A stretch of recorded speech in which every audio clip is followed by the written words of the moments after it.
She thought her husky had become obsessed with her son.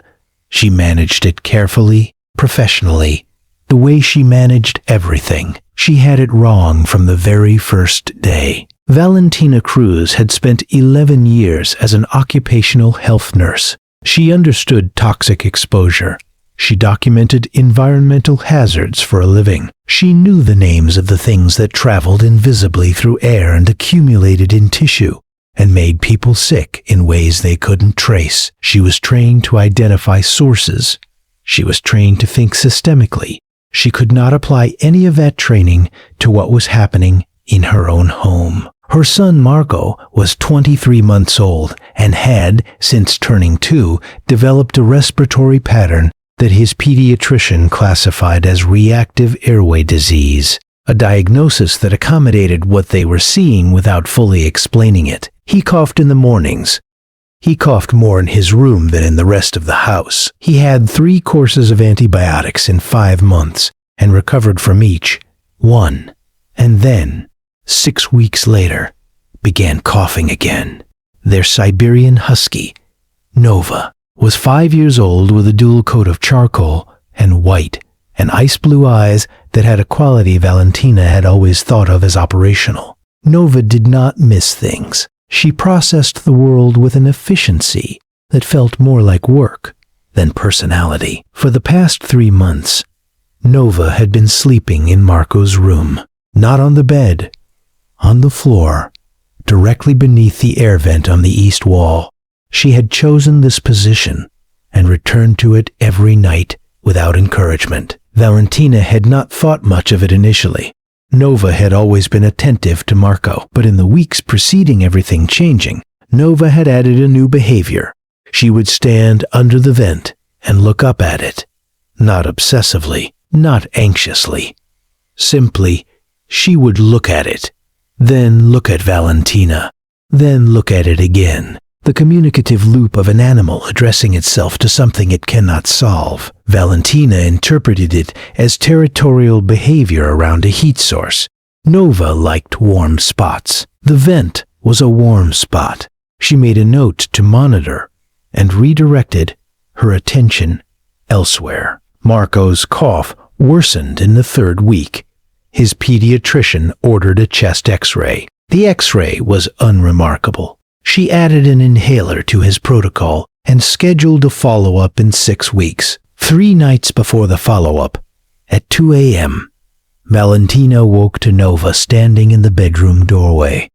Not at the door, in the doorway, standing with her body half in the hall and her face oriented into the room, eyes on Valentina. This was not a behavior she had ever produced. Nova was a dog who slept. The fact of her standing at 2 a.m. in a doorway registered before Valentina was fully awake. She sat up. Nova turned and walked down the hall. Valentina followed. Nova went directly to Marco's room and stopped at the door, not scratching, standing, looking at the vent on the east wall. If you stay for stories about what animals sense before we do, you're in the right place. Subscribe so you don't miss the next one. Valentina opened the vent cover with a screwdriver the following morning. The HVAC technician who came that afternoon confirmed what her professional eye had begun to suspect. There was a slow leak in the duct seam behind the vent, drawing moisture from the wall cavity and depositing it inside the ductwork. The growth behind the vent cover was identified by remediation specialists as a mixed mold colony, including Stachybotrys and Cladosporium species. It had likely been building since the previous winter. The air circulating through Marco's room at night, through the vent that Nova slept directly beneath for 3 months, had been contaminated with mycotoxins and mold spores. The concentration in the closed room during nighttime hours was significantly higher than daytime, when windows were opened and air was exchanged. Marco's reactive airway disease was not reactive airway disease. It was toxic mold exposure presenting as repeated respiratory infection. Valentina, 11 years in occupational health, had been looking for a source for 5 months. The source had been identified by Nova on day 1, communicated in the only way available to her, and dismissed as a dog who liked warm spots. The mycologist who consulted on remediation told her that dogs can detect mold compounds, particularly the distinctive volatile signature of Stachybotrys, at concentrations far below the human threshold. In some documented cases, working dogs train for mold detection alert to wall cavities before any visual or olfactory signal is available to the human assessment team. Nova was not trained.